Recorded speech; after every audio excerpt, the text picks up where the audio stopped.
How to download a video on the TikTok Lite app. In this tutorial, we're going to see how you can do it.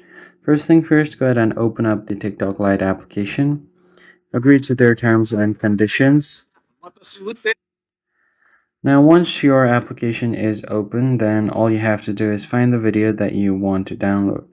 So, for example, if I want to download the video, what I can do is just long press on the video here, and if the creator of the video has enabled downloads, there will be a download button available somewhere here. So let me just find one that has download available. So as you can see, this video has the save video option available, and if I just tap on it, the video is going to be downloaded to my gallery.